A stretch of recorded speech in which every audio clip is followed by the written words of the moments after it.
Morning Dish. He's the hardest working man in show business. His band's music takes you into the midnight hours. And when you wake up, his voice is back on your radio alarm clock. How on earth did this happen? Well, Jeff saw me taking out the trash at the radio station. And he won another award. But this one is better. I'm your boogeyman. That's what I am. It's the Morning Dish with the 2019 Radio Personality of the Year winner, Stephen Phillips. You paying attention to this, Packy? And Murphy's own Sherry Raines. Yeah, you must have given horseback passes to the right guy, Stephen. Well, giddy up. And Packy Smith's Shetland pony is right alongside. You guys know these demo tapes don't just edit themselves together, right? Well, all right. 3 cheers for Stephen Phillips. Y'all need to help Stephen Phillips out over there. Out the door and off the radio. Here's Stephen Phillips. All righty, folks, we're back with you and excited to no end to have a Southern royalty on the phone with us. Former Miss Georgia. I mean, honestly, dated Elvis Presley and a Hee Haw Honey. How are you, Miss Diana Goodman McDaniel? Well, that was quite the intro. Gee, I could keep going. You've got all kind of stuff wrote down here. I do? I thought you just researched that. I did. That's what I'm saying. You just go on Facebook. Go on Google, put your name in there, and it just brings all kinds of stuff up here. It's just one thing right after another. Yes, that's. I had a lot of fun in my life. Yes, I hate to ask you tough questions, but we do that. We kind of put people on the spot, and I just want to know how much I weigh. No. More important than that, did you ever get to drive the Stutz Black Hawk that he owned? I did not. Oh, but I man. did see it. Do what? I got to stand by it and touch it. Okay, that's cool. Yeah. It was outside under an awning. Right. That is such a cool car. So cool. Yeah, no doubt So about cool. it. I always wanted one. Well, you should have took that one, Right? Yeah. Sure why he didn't gift me with that car. That's what I guarantee it. So anyway, but yeah, everybody, the Elvis and the Hee Haw Honeys and all that. But now you have got a book that you have got out, kind of tells a story a little bit about your career and the stuff that you've been involved in over the years, which is very interesting. Can you tell them a little bit about that? I'm so impressed that she read my book. I did. I'm gonna be honest with you. What's it called? Audible. Skip around. Yeah, Audible. Skip around. Yeah, audiobooks. Well, I do Audible as well because you can do other stuff and listen to books. And we really had a good time recording that book. I mean, I had never recorded a book before, never really written one. I mean, I wrote a couple of little books that I printed myself about my grandmother and stuff like that, but I always wanted to write like a real book. Right. And it's on my mantle, one that's actually somebody would pay money to buy and read. And so then when we had the opportunity to record it in our own voice, we went to Nashville to Buck Terrell, I believe was his name, Buck Terrell. He's a musician. Right. He has a recording studio, and we sat there for hours and hours and hours. And then the very last part of mine, it was somebody that gets emotional when you think about it and you're reading your own story. Right. And so the only parts I really had to redo was when I would get emotional, kind of stumble over words. And when I wrote the whole thing and talking it through and recording and writing it down and everything, I felt very blessed to have such wonderful memories and hopefully memories to come. Make some new ones. There you go. Yeah, don't quit on us now. I guarantee it. But, on the book, I just feel like, of course, it's hard to put all the stuff that you've been involved in, especially with the, of course, I was a big Hee Haw guy. When you went to my grandmother's house, you had Hee Haw was on or the Braves game, one or the other, and I remember growing up with Hee Haw. And it's still, to this day, it plays on TV someplace, somewhere, all the time. Yeah, I think it's on Circle TV now, but it was on RFD for a long time, and we get checks. And when that show plays, we get checks. That's the good part. Yeah, that's the good part. Yeah. It's so fun. And then, checks from the book. And I guess it's kind of like being diversified. When you have several little areas that are surprising sources of income. Right. Not as big as they once were, but Oh, yeah.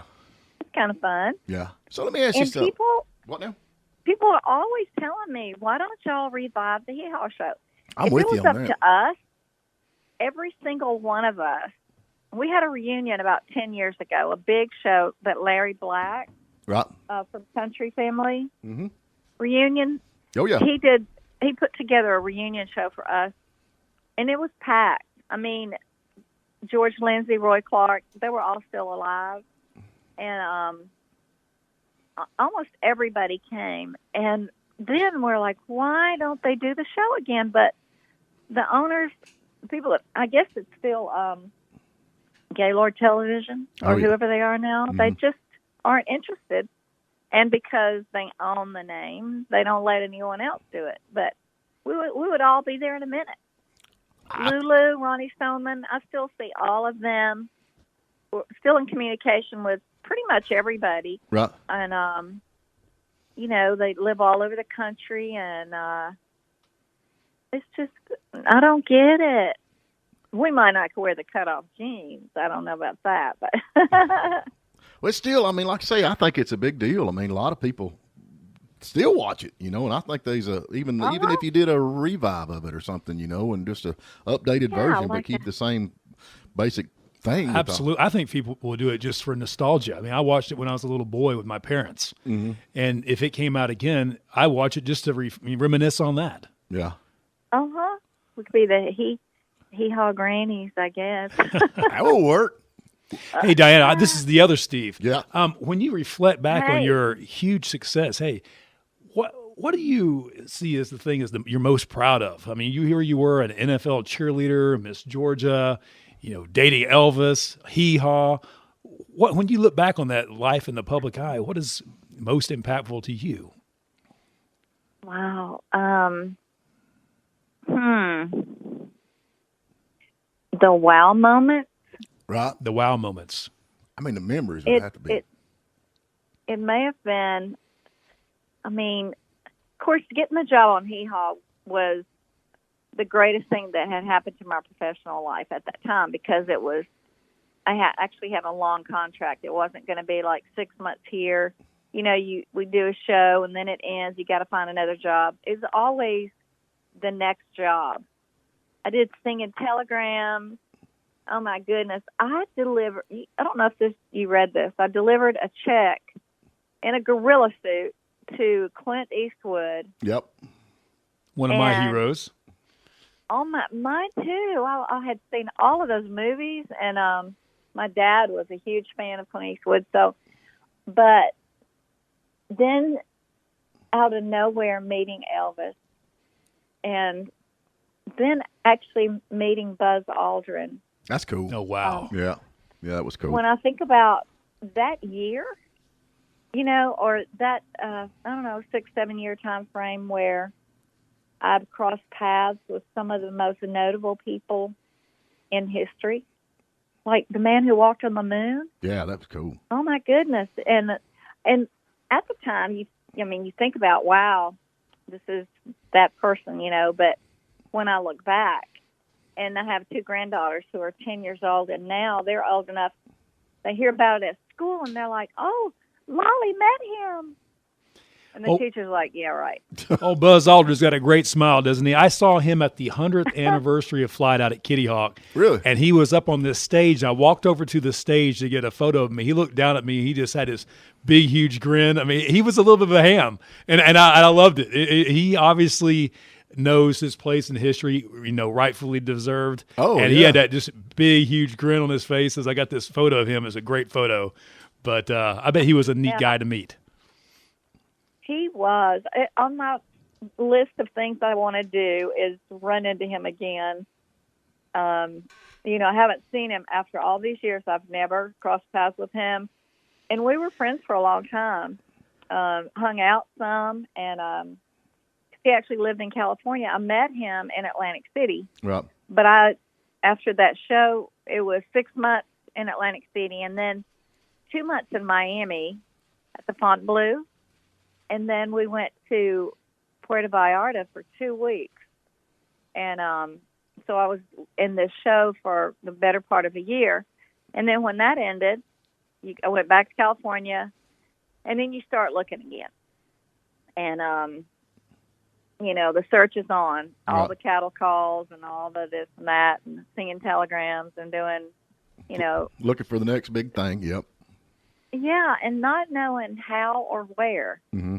I mean, then I met someone who knew the people at Hee Haw, and they got me an interview, and they weren't hiring.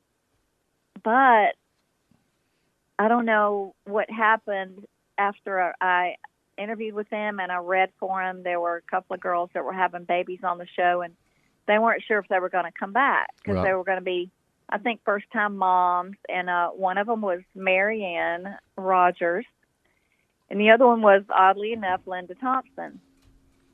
So I read both their parts, and so the producer said, if they decide not to come back this season after having their babies, then, we'll see. But right now we have a huge cast. We're not looking to hire. And their office was in downtown Beverly Hills. Right. But they filmed in Nashville. I didn't even know this. We didn't have the internet then, so we didn't know everything you can know today.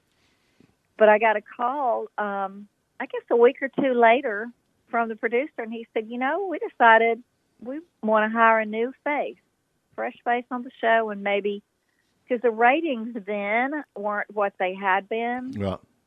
There are a lot of competition. Oh, yeah. And so they were looking for ways to boost the show, and they changed the format a little bit, and they hired.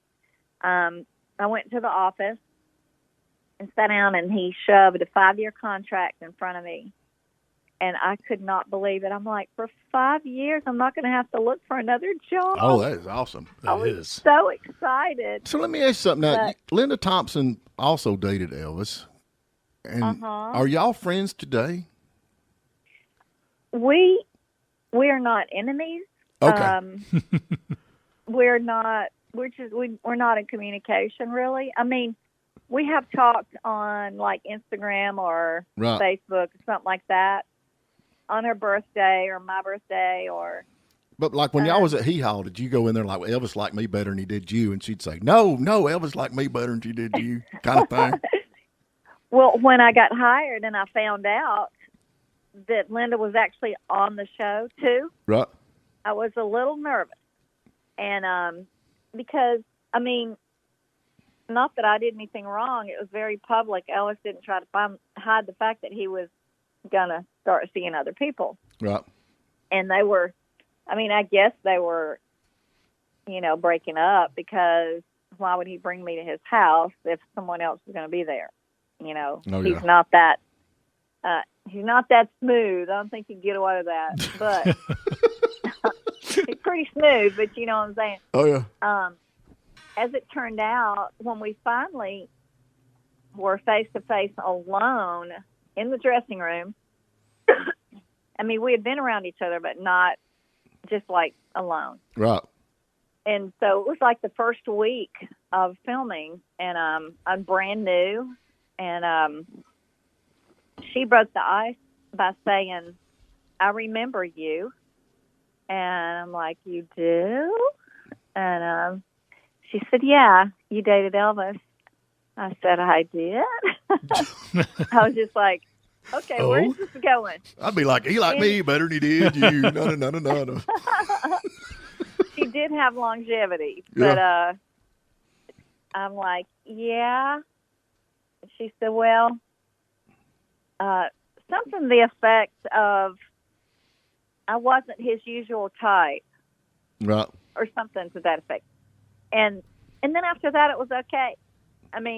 She fixed me up with Bruce as manager. We double dated. Oh, man, she married Bruce Jenner, crazy? man. Oh, no. Yeah, Linda Thompson did. She married Bruce. Oh, yeah. You know what? I do remember that. That's right. Yeah, he was on the show. He came to the set, all the husbands kind of showed up now and again. Kenny Rogers was there, and they all played tennis together. But Bruce had a manager that was young, well, older than me, but young and single. And they fixed me up with him. We went to a benefit where Bruce and, what is that football player's name? Merlin. I don't know anything about football. What's his name? Merlin? Merlin Olsen? Yeah. That guy from Little House? Little House in the Prairie guy? Yeah. They were friends, Yeah. and we went to a Bob Hope was doing I think it was Bob Hope, a benefit, and we all went. I went with Bruce's manager. We doubled with Linda and Bruce. And this is crazy when I think about it. Their skit with Bob, they had to dress up like women. Oh, there's where it all started. That's it. That's it. Old Brucey. Bruce, he was carrying this dress, and he kept trying to get Linda to carry it. Just like, I don't want to carry that.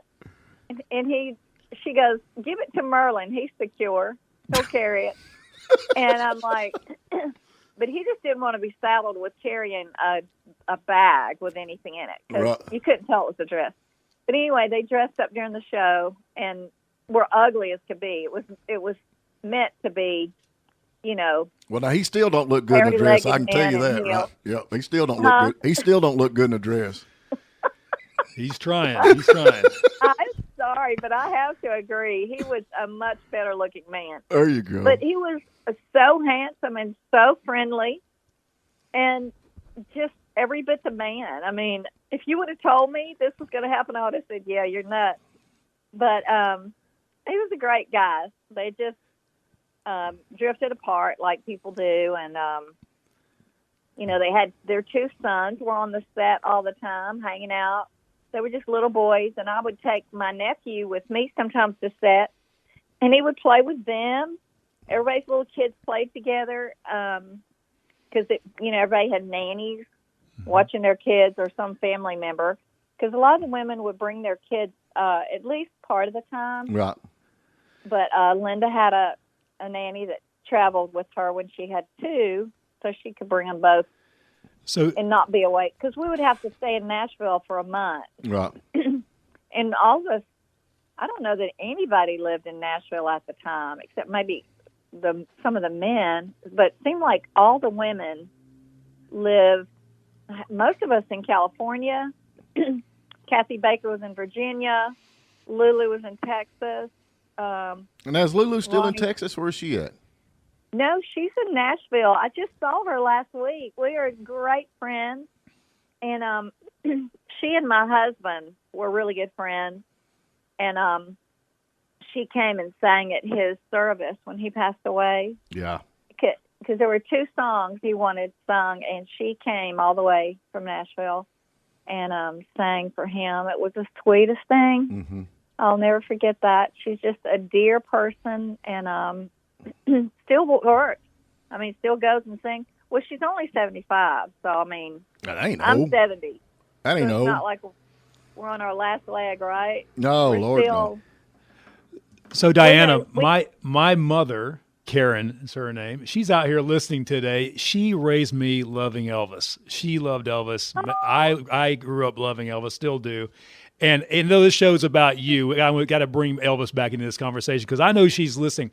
If you don't mind, tell my mother something about Elvis, something that you would know, maybe the public doesn't know, but something sweet. Nothing gratuitous, but something maybe sweet about Elvis. Something you can tell my mother out there listening.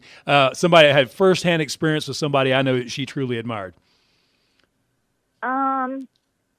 Well, I do have to say he was a fabulous kisser. I got to throw that out there. Ha! We knew that. There you already. go, Mom. Did you hear that? I knew that. Everybody always, even the men asking, everybody just, Elvis just crossed, the lines, male, female, everything. But what I saw, because I had never seen him in concert, so you can imagine. After we finally, we went to the movies on our first date, and then hung out our second, and then after that, couple of weeks went by, and he sent a Learjet. I was in California. I had decided I wanted to go out there and try to make it big, you know. Oh, yeah. I was from small town Georgia, and I could not figure out how to get to the big screen. So I just said, I'm going out there. I had a girlfriend who lived in California, and we'd gone to high school together, and she said, come on out here, and I'll show you around. Maybe you can find a job. You know, I thought it was going to be like anything. You just go up to a movie company and knock on the door and say, hey, put me to work. So while I was out there, Elvis called my mom, my house, the only phone number I had. We didn't have cell phones. And my mom hung up on him twice, and my little sister hung up on him because they thought it was a prank caller. And I had told them I met him, went to the movies, all that. They didn't believe me. They thought I was just, you know, teasing them and stuff. But he asked me to come to New York, and he sent a Learjet to pick me up. And that's definitely true love right there.